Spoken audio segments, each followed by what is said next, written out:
Hello मेरे प्यारे शेर सभी, कैसे हैं? आशा करते हैं आप सभी अच्छे होंगे, मस्त होंगे, तंदुरुस्त होंगे और बारिश का आनंद ले रहे होंगे। कहीं पे मोबाइल लेकर बैठे होंगे और क्लास कर रहे होंगे, वीडियो को देख रहे होंगे।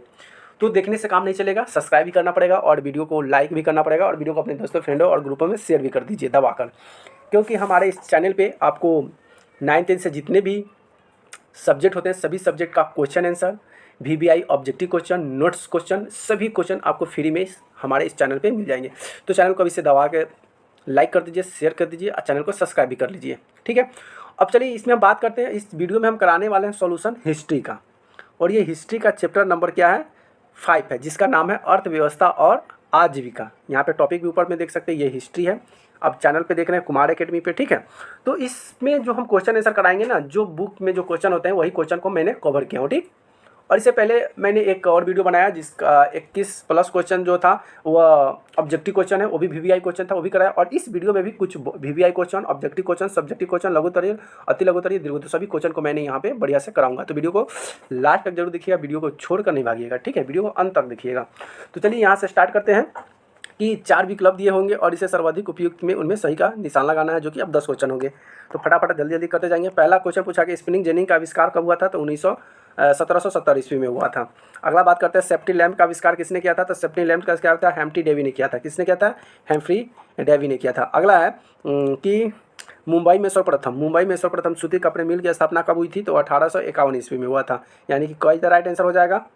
अगला है क्वेश्चन नंबर 4 कि 1917 ईस्वी में भारत में पहली जूट मिल किस शहर में स्थापित किया गया था? ये कोलकाता में स्थापित है। देखिए जितना भी क्वेश्चन आपको है ना, ये VBI क्वेश्चन है, आपको इससे अलावा कहीं क्वेश्चन आने ही वाले नहीं है। देखिए ये भी क्वेश्चन आप देख लीजिए, 1 शॉट है, तो एक ही वीडियो में आपका वो सभी क्वेश्चन, अगर ये वीडियो देख लेते हैं तो आपको कहीं पे कुछ चीज़ देखने की जरूरत नहीं है। इसमें आपको शॉर्ट भी मिल गया, लॉन्ग भी मिल गया, वेरी शॉर्ट, सब कुछ मिल जाता है।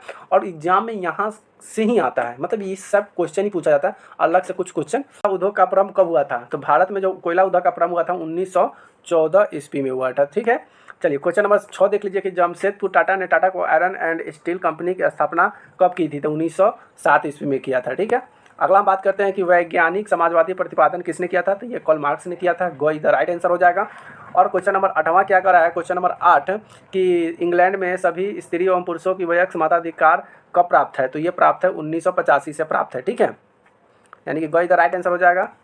उसके बाद क्वेश्चन नंबर देखते हैं 9, Akhil Bharatiya trade union bank Congress की स्थापना कब हुई थी? तो 1920 ईस्वी में हुआ था। आपको याद कर लीजिए, VBI क्वेश्चन सभी जितना भी करा रहा हूँ सभी VBI क्वेश्चन है। भारत के लिए पहला फैक्ट्री एक्ट कब पारित हुआ था? तो ये 1881 ईस्वी में था। तो ये 10 क्वेश्चन ये आपका यहाँ से हो गया। और मैंने 20+ उधर का, यानी कि 30 क्वेश्चन। और यहाँ इसके अलावा कहीं पर एग्जाम में क्वेश्चन नहीं पूछे जाते हैं। अगर ये पढ़ लेते हैं बस आपका एग्जाम में क्वेश्चन यहीं से आ जाएंगे।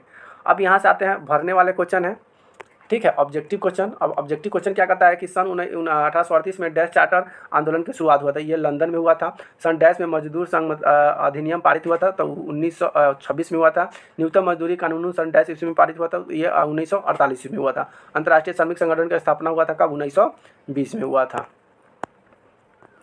5वां नंबर पूछ दिया कि प्रथम फैक्ट्री एक्ट महिला एवं बच्चों डैश एवं डैश के बीच निश्चित किया गया था। तो बच्चों की आयु एवं काम का घंटा का निश्चय किया गया था, ठीक है। चलिए अब इसको मिलान करना है। जैसे कि मिलान क्या करना है कि स्पेनिंग जोन, तो स्पेनिंग जोन क्या थे? जेम्स हारग्रीव्स थे, ठीक है। और दूसरा की बात करें तो दूसरा क्या? फ्लाइंग शटल, ये थे जॉन के, क्या थे? जोंग थे। उसके बाद है तीसरा है पावर लूम, तो पावर लूम जो थे ये क्या थे? एडमंड कार्टर राइटर थे, ठीक। और वाफ इंजन, तो वाफ इंजन का आविष्कार किसने किया था? तो वाफ इंजन का आविष्कार किया था जेम्स वाट ने। किसने किया था? जेम्स वाट ने किया था। और एक बच गया, स्पिन म्यूल का आविष्कार किया था सैमुअल कॉप्टर ने, ठीक है। तो आपको इस तरह से याद करना है। तो एग्जाम में ऐसे भी आ सकते हैं कि फ्लाइंग जोट का आविष्कार किसने किया था? स्प्रिंग इंजन का आविष्कार किसने किया था? भाप इंजन का आविष्कार किसने किया था? भाप इंजन का आविष्कार किया था जेम्स वाट ने। याद रहेगा ना? इसका क्वेश्चन देखिए, क्वेश्चन पूछने का लैंग्वेज होगा अलग अलग कर देगा, तो उसमें आपको फंसना नहीं है, ठीक। तो यहाँ से आपका ऑब्जेक्टिव क्वेश्चन समाप्त होता है और यहाँ से लघुत्तरीय, अति लघुत्तरीय क्वेश्चन आता है। तो चलिए यहाँ से फटाफट लघुत्तरीय को देखते जाते हैं। पहला है कि फैक्ट्री प्रणाली के विकास के किन्हीं 2 कारणों के बताएं। तो पहला है मशीन एवं नए तंत्रों का आविष्कार करना, दूसरा है मानव की आवश्यकता। तो फैक्ट्री प्रणाली की विकास की कारण क्या था? तो कारण यही था कि मशीनों में नए नए उपकरण का खोज करना था और मानव की आवश्यकता भी था, जरूरतों को पूरा करना था, इसके लिए इसकी आवश्यकता। अगला है बुर्जुआ वर्ग की उत्पत्ति कैसे हुई? बुर्जुआ वर्ग की उत्पत्ति कैसे होती है? तो औद्योगिकरण के फलस्वरूप ब्रिटिश सहयोग और भारत के उद्योग में पूंजी उगाने और पूंजीपति के बन गए थे और समाज में 3 वर्ग के उदय हुआ था, पूंजीपति, बुर्जुआ वर्ग और मध्य वर्ग एवं मजदूर वर्ग, ये सभी उत्पत्ति हुई थी। क्वेश्चन नंबर तीसरा है कि 18वीं सदी में भारत के मुख्य उद्योग कौन कौन से थे? 18वीं सदी में भारत के मुख्य उद्योग कौन कौन सा था? तो ये भारत हस्तकला और शिल्पकला ये मुख्य उद्योग था भारत का। ठीक है, अगला हम बात करें बच्चों कि निरुद्योगीकरण से आप क्या समझते हैं? निरुद्योगीकरण से आप क्या समझते हैं? तो कारखानों यानी कि कारखानों में स्थापना के बाद भारत में कूटनीति उद्योग बंद होने के कगार पर पहुंच गया था, जिसे इतिहासकार ने उद्योग के कारण संज्ञा दे दी थी। ठीक है, अगला क्वेश्चन बात करते हैं क्वेश्चन नंबर 5।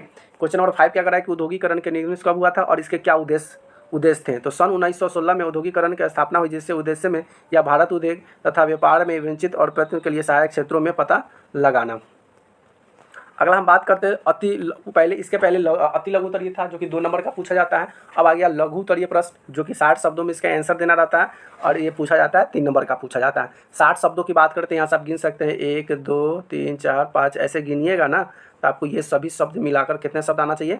60 शब्द आने चाहिए इसमें। ठीक है, तो 60 शब्द देखिए यहाँ पे 1 लाइन 2 लाइन 3 लाइन 4 लाइन, तो कम से कम आप 5 लाइन लिख दीजिएगा मीडियम में, तो आपका 60 शब्द पूर जाएंगे। तो कम से कम आपको 3 नंबर लाना है, तो उसका आंसर कम से कम 5 लाइन में होना चाहिए, तभी आपका 3 नंबर मिल पाएगा, ध्यान में रखिएगा। ठीक है, चलिए तब बात करते हैं बच्चों कि उद्योगीकरण से आप क्या समझते हैं? औद्योगीकरण तो राष्ट्रीय व्यवस्था अध्ययन करने के लिए कृषि क्षेत्र में उद्योग की जगत में नई नई मशीन स्थापित करना, कारखानों में स्थापित करना औद्योगिक कहलाता है और इसके कारण मनुष्य के आर्थिक और सामाजिक जीवन में परिवर्तन औद्योगिक के क्रांति कहते हैं। तो ऐसे जब औद्योगिकरण जो होता है ना, नए नए सामान की खोज करना, ज़रूरतों को पूरा करना, मशीन लाना, तो ये सभी हमारा औद्योगिकरण के अंतर्गत आता है। ठीक है, क्वेश्चन नंबर दूसरा बात करें बच्चों कि औद्योगिक मजदूरों के आजीविका में किस तरह से प्रभावित किया?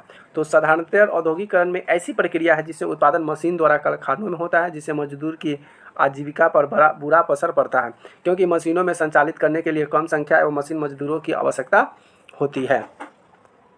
क्वेश्चन नंबर तीसरा बात करें बच्चों, तो क्वेश्चन नंबर तीसरा क्या कहता है कि स्लैम पद्धति की शुरुआत कैसे हुई? स्लैम जो पद्धति है इसकी शुरुआत कैसे होती है? तो औद्योगिकरण के फलस्वरूप जब मिल मालिकों द्वारा मजदूरों की शोषण होने लगा तो उन्हें स्थिति दयनीय होती गई और जिससे वह सुविधाहीन घरों में रहने के बाध्य हो गए, जिन्हें हम स्लैम कहा जाता है। क्वेश्चन नंबर 14 देखिए बच्चों क्या कहता है कि न्यूनतम मजदूर कानून का पारित हुआ और इसके क्या उद्देश्य है? न्यूनतम जो कानून जो था न्यूनतम मजदूर कानून पारित क्यों हुआ था? इसका क्या कारण था, क्या उद्देश्य था? तो देखिए न्यूनतम मजदूर कानून 1948 ईस्वी में पारित हुआ था। इसके कुछ उद्योग में मजदूरों की दर निश्चित की गई और कहा गया कि मजदूर ऐसी होनी चाहिए जिसमें मजदूरों को केवल अपना ही गुजारा न कर सके बल्कि उनमें कुछ और अधिकार हो ताकि वो अपने कुशलता के बनाए रखे। अब मजदूर अब कमाए तो सिर्फ अपना पेट न पाले, घर परिवार समाज यानी कि ज़रूरतों को पूरा करे, इसमें वह कुछ उद्देश्य दिया गया था, न्यूनतम मजदूर की मांग को रखा गया था। क्वेश्चन नंबर बच्चों 5 की बात करें तो क्वेश्चन नंबर 5 क्या कहता है कि कोयला मूलक उद्योग में औद्योगिकरण की गति की प्रदान कैसे की गई?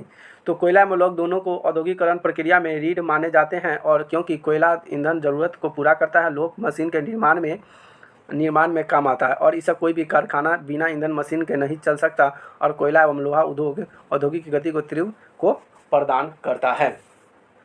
अब क्वेश्चन आता है यहाँ से दीर्घ उत्तरीय जो कि क्वेश्चन 150 शब्दों में लिखना रहता है और ये क्वेश्चन आपको 5 नंबर में पूछा जाता है। तो देखिए फ्रेंड्स, अगर आपको इस पे भी मैं एक वीडियो बना दूंगा कि एग्ज़ाम में कैसे नंबर लिखे जाते हैं, कौन सब्जेक्ट का कैसे नंबर दिया जाता है और कैसे लिखना है। ठीक है, बच्चे लिख कर तो आते हैं फिर कहते हैं कि हमको नंबर नहीं आया, तो लिखना कैसे, कौन सा क्वेश्चन का आंसर कैसे लिखना है, आपको हम उसका भी एक डिटेल वीडियो आपको हम बनाकर दे देंगे। ठीक है, तो चलिए दीर्घ उत्तरीय पहला क्वेश्चन है कि औद्योगिकरण के कारण का उल्लेख बताइए। औद्योगिकरण के क्या क्या कारण है? तो चलिए इसको फास्ट में देखते हैं और थोड़ा सा इसको जल्दी समझते जाते हैं। औद्योगिकरण का निम्न कारण है आवश्यकता, आविष्कार के जननी, नई नई आवश्यकताओं को पूर्ति के लिए तत्कालीन समय में उद्योग का विकास प्रारंभ हुआ था। नए नए मशीन आविष्कार 18वीं सदी में उत्तराधिकारी ब्रिटेन में नए नए यंत्रों का मशीन आविष्कार उद्योग और जगत में ऐसी क्रांति का सूत्रपात किया जिसमें उद्योगी एवं उपनिवेशों का दोनों को मार्गदर्शन प्राप्त होता है। कोयले एवं लोहे के प्रचुर और किसी भी उद्योग के प्रगति में कोयले एवं लोहे के बहुत अधिक निर्भर करती और ब्रिटेन में लोहे एवं कोयले की खान में उद्योग की औद्योगिकरण। तो ब्रिटेन में क्या था कि वहाँ पे लोहा कोयला निकलता था, जिससे औद्योगिकरण यानी कि व्यापार में ज़्यादा मुनाफा होता था और इसमें वह धीरे धीरे बढ़ोतरी भी हो गया। ठीक है, उसके बाद क्या होता है कि फैक्ट्री प्रणाली की शुरुआत हुई, फैक्ट्री लगाया गया, मशीन में नए नए यंत्र आविष्कार में फैक्ट्री प्रणाली की विकसित हुआ और फल से उद्योग और व्यापार के लिए नए नए केंद्र का जन्म हुआ।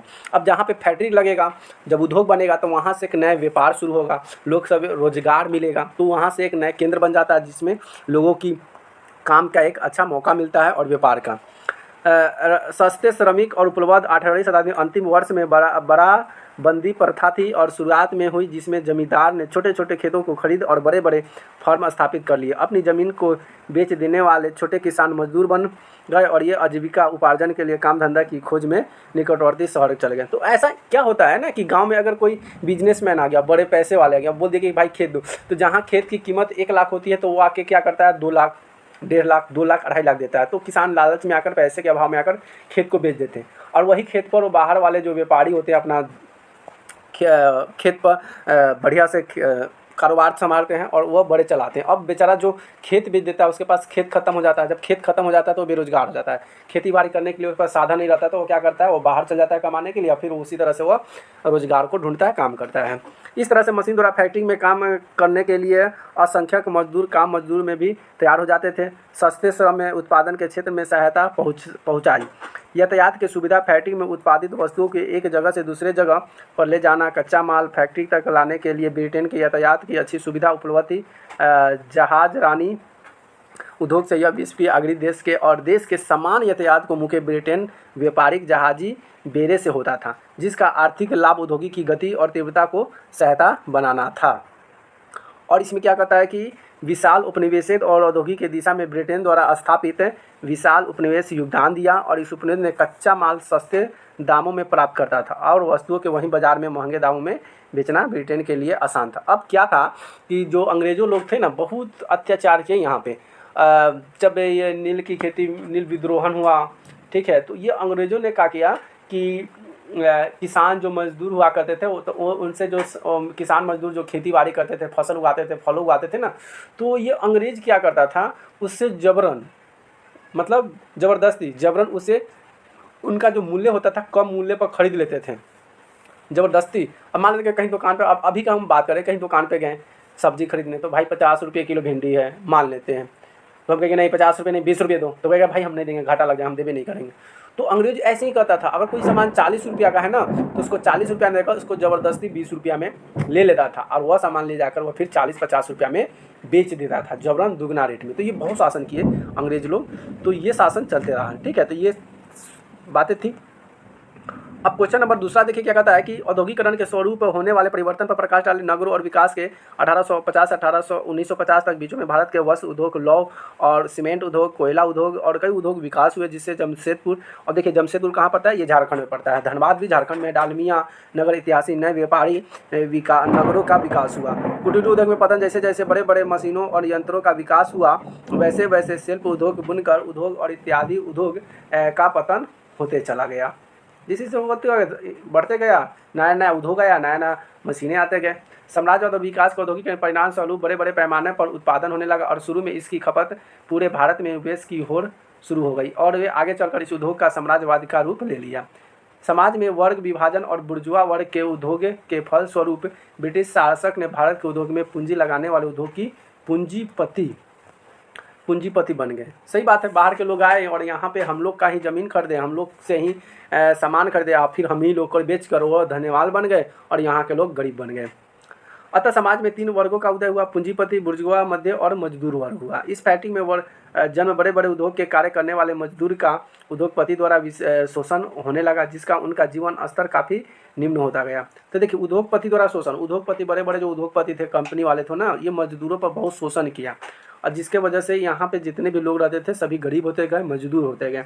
असलम पद्धति ने शुरुआत छोटे छोटे घरों में जहाँ किसी एक की सुविधा उपलब्ध नहीं थी वहाँ मजदूर वर्ग के लोगों रहने के बाध्य थे, ऐसी घरों की स्लम कहा जाता था। तो स्लम समझ में आ गया ना क्या था, कि छोटे छोटे घर में जहाँ किसी तरह की सुविधा उपलब्ध नहीं थी, जहाँ मजदूर वर्ग लोग रहते थे, जहाँ काम करने वाले, खेती बाड़ी करने वाले लोग रहते थे, ऐसी घरों में असलम कहा जाता है। ठीक है, अब क्वेश्चन हम बात करते हैं तीसरा। क्वेश्चन नंबर तीसरा क्या कहता है दोस्तों कि उपनिवेशवाद से आप क्या समझते हैं और औद्योगिकरण के उपनिवेश को जन्म दिया कैसे। तो देखिए उपनिवेशवाद से आप क्या समझते हैं, ये 2 नंबर का भी क्वेश्चन हो सकता है। उपनिवेशवाद से आप क्या समझते हैं, 3 नंबर का भी क्वेश्चन हो गया। और इसी में आ गया कि उपनिवेशवाद से आप क्या समझते हैं, औद्योगिकरण के उपनिवेशवाद को जन्म कैसे दिया, ये 5 नंबर का क्वेश्चन हो गया। और ये 150 शब्दों में आंसर देना है, तब आपको 5 नंबर मिलेगा। तो देख लीजिए इसका जवाब कैसे देना है। तो आंसर क्या हो जाएगा कि उपनिवेशवाद व्याख्या के विभिन्न कला और विभिन्न विद्वान द्वारा विभिन्न प्रकार की गई है। इस इतिहास के दृष्टि से उत्पन्न शक्तिशाली देश द्वारा पिछड़े और निर्बल देशों की राजनीतिक तथा आर्थिक अधिपत्य की स्थिति को उपनिवेशवाद कहते हैं। अब ये उपनिवेशवाद का जन्म कैसे होता है, अब देखिए वो क्या होता है। ऐसे कि जैसे ही इंग्लैंड औद्योगिक हुए वैसे ही बड़ी बड़ी फैक्ट्री की स्थापना होने लगी। अब इंग्लैंड में औद्योगिकरण हुआ, जैसे कि बड़े बड़े कारखाने हुए, फैक्ट्रियाँ बैठी, कारखाने खुले, वैसे उसी बड़ी बड़ी फैक्ट्रियाँ भी वहाँ पे स्थापित हो गया, यानी बैठने लगा, खुलने लगा। कारखानों में विभिन्न प्रकार का औद्योगिक वस्तुओं का उत्पादन होने लगा। इन वस्तुओं की खपत के लिए उन्हें विस्तृत बाजार से आवश्यकता पड़ी और व्यापार उद्देश्य की पूर्ति के लिए उन्हें विभिन्न देशों की ओर रुख किया। संसाधन के प्रचुरता ने उसे भारत के तरफ व्यापार करने के लिए आकर्षित किया। धीरे धीरे उसने भारत में शक्ति का प्रयोग कर अपने उपनिवेश की स्थापना कर ली। इस प्रकार उपनिवेशवाद का जन्म हुआ और अन्य देश का पुर्तगाल, फ्रांस, अमेरिका इत्यादि देशों में भी अपने उपनिवेश की स्थापना किया। फिर जैसे जैसे ये हुआ वे अपने अपने देश में ले गए और अपने अपने भी देश में इस तरह का जो फैक्ट्रियाँ होता है वहाँ पर जाकर भी वो स्थापना करते हैं, शुरुआत करते हैं, खोल देते हैं। अगला है कि कुटीर उद्योग एवं महत्वपूर्ण उद्योग की उपयोगिता पर प्रकाश डालिए। कुटीर उद्योग होता क्या है, तो देखिए कम पूंजी घरेलू स्तर पर स्थापित उद्योग के कुटीर उद्योग कहते हैं। कम पूंजी, जिसके पास कोई तरह का पूंजी नहीं है, कम पूंजी है, तो बड़े बड़े फैक्ट्री नहीं बैठा सकते, तो घर में ही छोटे मोटे बैठा देते। जैसे मान लेते कि गिलास बनाने वाला मशीन आ गया, पत्ता बनाने वाला मशीन आ गया, तो इस मशीन को हम क्या कर सकते हैं, अपने घर पे ही खोल सकते हैं, घर पे ही बना सकते हैं। कुटीर उद्योग किसी भी राष्ट्र के विकास के काफ़ी महत्वपूर्ण भूमिका निभाता है, क्योंकि इसमें देशों की अधिकांश आबादी भागीदारी होती है, जिसमें इसे विशेष तकनीक जानकारी की आवश्यकता नहीं होती। इसे पूंजी और समय तीनों क्या है, तीनों कम लगते हैं। इसे घर बैठे लोग अपना काम कर लेते हैं और इनका सबसे महत्वपूर्ण तो यह है कि इसमें घरेलू महिला का योगदान भी सहनीय हो जाता है। ठीक है, घर का लोग सब इसमें भी काम कर देते हैं। कुटीर उद्योग के दौरान सूत कताई, बुनाई, उनका रंगना करना, अचार बनाना, कपड़ा बनाना, सिलाई कढ़ाई करना, ये सभी जो होता है कुटीर उद्योग के अंतर्गत आता है। ठीक है, अब बात करें ना कुटीर उद्योग, तो जैसे कि मान लेते हैं कि कुम्हार हो गया, तो कुम्हार घर से ही बनाता है। कोई अगरबत्ती बनाना, कोई स्वेटर बिनने का काम करता है, तो उसके घर के लोग सभी कर देते हैं, उसे रंगाई करते हैं, कढ़ाई कर देते हैं, तो घर के सभी मिलजुल कर करते हैं, छोटे छोटे काम होते हैं, अच्छे से कर लेते हैं। ठीक है, तो भारत में उद्योगीकरण के पूर्व कुटीर उद्योग की काफ़ी विकसित था। अब पहले बहुत प्रचलन था, लेकिन जैसे जैसे ये बाहर लोग वाले सब जब यहाँ पे आए ना, तो अपने बड़े बड़े कुटीर कंपनी की सहायता से बनाने लगे, तो यहाँ से कुटीर धीरे धीरे खत्म हो गया। औद्योगिक के बाद कच्चे माल के लाल पड़ने लगे और धीरे धीरे यह मृत्यु अपाय हो गया। फिर धीरे धीरे क्या हो गया, लाल पड़ने का मतलब क्या हो गया, धीरे उसे कोई पूछता नहीं था, कोई बनाता नहीं था, और वह धीरे धीरे समाप्त होता गया, खत्म होने लगा। अब बात करते हैं कुटीर उद्योग के उपयोगिता निम्नलिखित है। मतलब कुटीर उद्योग के क्या क्या निम्नलिखित हैं, यानी क्या क्या उपयोगिता है। तो यह मध्य वर्गीय अधिकांश लोगों का रोजगार उपलब्ध कराता है। यह घरेलू महिलाओं को भी रोजगार का अवसर प्रदान करता है। जैसे कि कुटीर उद्योग अभी देख लीजिए, गाँव समाज में आपको मिल जाएंगे मिल जाएंगे आपको पलाई का उद्योग, यानी जब पलाई का जो उद्योग होता है उसमें महिलाओं के काम मिल जाता है। गांव समाज में जो भी महिलाएं रहती हैं, पुरुष रहते हैं, तो उसको भी रोजगार मिल जाता है। इसमें रोजगार की तलाश जाने वाले लोग को पलायन से रोकने का एक सहायता मिलती है। सही बात है, यह सामाजिक, आर्थिक और प्रगति संतुलन क्षेत्रवाद में विकास के लिए एक शक्तिशाली औजारे का भी काम करती है। यह कौशल विधि और उद्योगपति वृद्धि के लिए उपयुक्त तकनीक का भी इस्तेमाल और प्रयोग करना सुनिश्चित कर देता है और इसका इस्तेमाल करता है। क्वेश्चन नंबर देख लीजिए पाँचवा। क्वेश्चन नंबर पाँचवा है कि औद्योगिक शिल्प ढांचे और महत्वपूर्ण नहीं किया बल्कि राजनीतिक परिवर्तन के भी मार्ग प्रदर्शित किया। तो ये क्या होता है, उद्योगपति जब इसमें राजनीति लोग जब घुस जाते हैं ना, तो थोड़ा दिक्कत होता है। तो ये क्या दिक्कत होता है कि औद्योगिक के आर्थिक ढांचे पर परिवर्तन किया और बल्कि राजनीतिक परिवर्तन में मार्गदर्शन प्रदर्शन किया, क्योंकि औद्योगिक क्रांति के फलस्वरूप कुलीनकर का गौरव समाप्त हो गया और श्रम विभाजन, जमींदारों को शोषण की मुक्ति मिल गई। श्रम विभाजन बोले तो जो मजदूर होता है उसको विभाजन करना, अलग अलग कामों में बांट देना। ठीक, उद्योग क्षेत्रों में उनकी स्थिति पहले से अच्छे थे, क्या थे, पहले से अच्छे थे और उनकी आय भी बढ़ गई थी। आय मतलब पैसा। उनके जीवन स्तर में परिवर्तन आ गया था और शहर से उच्च नीच का भेदभाव भी खत्म हो गया था। इस तरह व्यक्ति का महत्व बढ़ गया और लोगों के व्यक्ति का स्वतंत्रता भी बढ़ गई और उसे आज़ादी भी हो गया, कहीं जा सकता है, कमा सकता है, कुछ भी कर सकता है, तो उसको आज़ादी मिल गई थी। मिल मालिक मजदूर के शोषण के द्वारा अपनी पूंजी बढ़ा रहे थे, अतः मजदूर अपनी संगठन तथा ट्रेड यूनियन बनाकर हड़ताल करके और मिल मालिकों ने अपनी मांग पूरी करने के लिए विवश करने लगे। इस लोगों के नेतृत्व में क्षमता का विकास होने लगा। अभी क्या है कि अभी भी एकता होना चाहिए। अगर मान लेते हैं कोई भी चीज़ पर अगर मजदूरों पर शोषण हो रहा है, उसे उचित पैसा नहीं दिया जाता, उसी उचित मजदूरी नहीं दिया जाता है, तो एक संघ होना चाहिए और संघ पर सभी मजदूर मिलकर उसका आंदोलन करें, उस पर रैली निकाले, उसकी भावनाओं को देखते हुए अपनी मिल मालिकों को संगठन बनाकर और उसे हड़ताल करना चाहिए, जिससे जो मजदूर के जो संगठन होते हैं यानी कि जो ठेकेदार होते हैं उसके कम मजदूर न कर जो मजदूर बनता है उसको मजदूरी देना चाहिए। तो सभी को लड़ना चाहिए अपने हक के लिए, सबको लड़ना चाहिए, कोई भी विभाग हो सब में करना चाहिए। ठीक है, अगला हम बात करते हैं कि औद्योगिक क्रांति के कारण समाज के पूंजीपति और विकास हुआ और फलतः समाज में पूंजीपति वर्ग के प्रादुर्भाव और पूंजीपतियों ने शासन के राजनीतिक और प्रभावित किया। पूंजीपति ने समाजवादी और जन्म हुआ जिसे यूरोपियन राष्ट्र के लिए एशिया, अमेरिका, अफ्रीका और महाद्वीपों में उपनिवेश स्थापित की गई। यूरोपीय देश में ही नहीं बल्कि सारे विश्व में साम्राज्यवादी होड़ के कारण अशांति संघर्ष वातावरण उत्पन्न हो गया। प्रथम एवं द्वितीय विश्व युद्ध में इस अवस्था का अभिशाप रहा था कि जिसने विश्व को राजनीतिक काफ़ी प्रभावित किया। ठीक, तो ये जितने भी क्वेश्चन थे सभी क्वेश्चन आपसे बुक का था, बुक अध्याय का था, जो कि अति लघुतरीय, लघुतरीय, दीर्घोत्तरीय सभी क्वेश्चन मैंने आपको यहाँ से कराए। और इसके साथ साथ कुछ इंपॉर्टेंट टॉपिक मैंने आपको यहाँ से लिया हूँ जो कि VPI क्वेश्चन है, तो थोड़ा सा इसको भी आप देख लीजिए। क्या कहता है कि प्रमुख भारतीय उद्योग, जैसे कि पहली जूट मिल कोलकाता में खोला गया था। क्या खोला गया था? कोलकाता में, ये 1917 में। टाटा एंड स्टील जो है कंपनी, ये बिहार का था, जो 1907 में खुला गया था। कोयला उद्योग प्रारंभ ये था पश्चिम बंगाल रानीगंज से खुला गया था, ये 1814 में। टीन उद्योग, कागज उद्योग और केमिकल उद्योग, ये चीन का उद्योग है। किसका उद्योग है? चीन का उद्योग है, ये 1824 में खुला गया था। सीमेंट और शीशा का उद्योग ये था 1930 दशक में खुला गया था। ठीक है, और ये था सूती उद्योग, ब्रिटेन का सबसे उद्योग था, 19वीं सदी में पूर्वोत्तर देश में ये बन चुका था। अगला देखिए, लिवरपूल लंका से और सूती वस्त्र उद्योग का सबसे बड़ा केंद्र बन गया था। 1805 के बाद न्यू साउथ वेल्स उत्पादन का केंद्र बना था। अगला देखिए, अगला क्या है कि अंग्रेज व्यापारी एजेंट मदद ने भारतीय नागरिकों को पेशगी रकम देकर उनसे उत्पादन करवाते थे और उसे एजेंटा गुमसुआ कहलाते थे। 1835 में ब्रिटिश संसद द्वारा संसदीय चार्टर के द्वारा स्थापित की गई और ईस्ट इंडिया कंपनी के एकादेश समाप्त कर दिया था।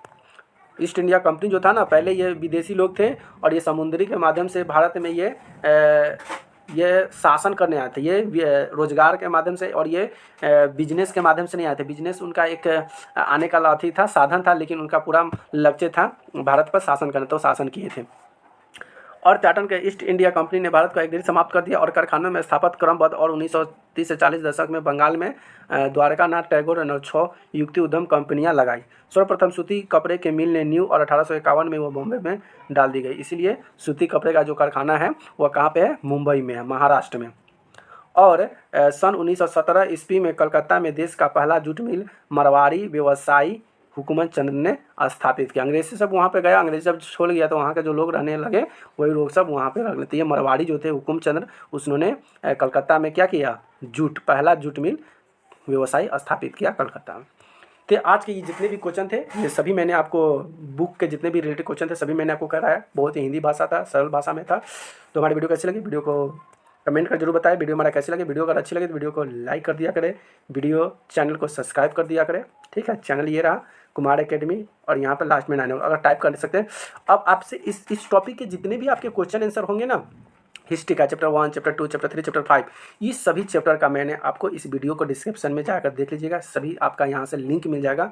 अब एक वीडियो देखिएगा और उसी वीडियो में आपका सब वीडियो का लिंक आपको यहाँ से डाल देंगे, आप वहाँ से उसको जाकर देख सकते हैं। प्लीज़ चैनल को सब्सक्राइब नहीं किया तो प्लीज़ चैनल को सब्सक्राइब कर दीजिए। आप लोग वीडियो को देख लेते हैं लेकिन वीडियो को सब्सक्राइब नहीं करते हैं, अपने दोस्तों फ्रेंडों के साथ शेयर भी नहीं करते, तो प्लीज़ आपको शेयर करने में कुछ ज़्यादा नहीं है, तो प्लीज़ शेयर कर दीजिए। अगर एक और चीज़, अगर आपको इसमें अगर इसका क्वेश्चन आंसर चाहते हैं कि हमको क्वेश्चन आंसर फ्री में मिले या नोट्स आपको फ्री में मिले, तो आपको कुछ नहीं करना है। आपको यहाँ पे एक नंबर दिया रहेगा। अच्छा, इसमें नंबर नहीं दिया हुआ है। अच्छा, नंबर कहाँ चला गया? तो नंबर यहाँ पे है। इस नंबर पे आपको क्या करना है? मैसेज कर देना है। ठीक है, क्या करना है? आप इस नंबर पे मैसेज कर सकते हैं, व्हाट्सअप नंबर है, आप इस पर मैसेज कर सकते हैं। और मैसेज करने के बाद आपको क्या करना है? कौन सा सब्जेक्ट का क्वेश्चन आंसर चाहिए, नोट्स चाहिए, आपको मैसेज कर दीजिएगा। बिल्कुल फ्री में आपको यहाँ से नोट्स या कोई भी सब्जेक्ट का क्वेश्चन आंसर आपको मिल जाएगा। सिर्फ NCERT बिहार बोर्ड का रहेगा और ये आपको हर जगह काम आएगा। ठीक है, तो वीडियो देखने के लिए बहुत बहुत धन्यवाद। Thank you so much, love you.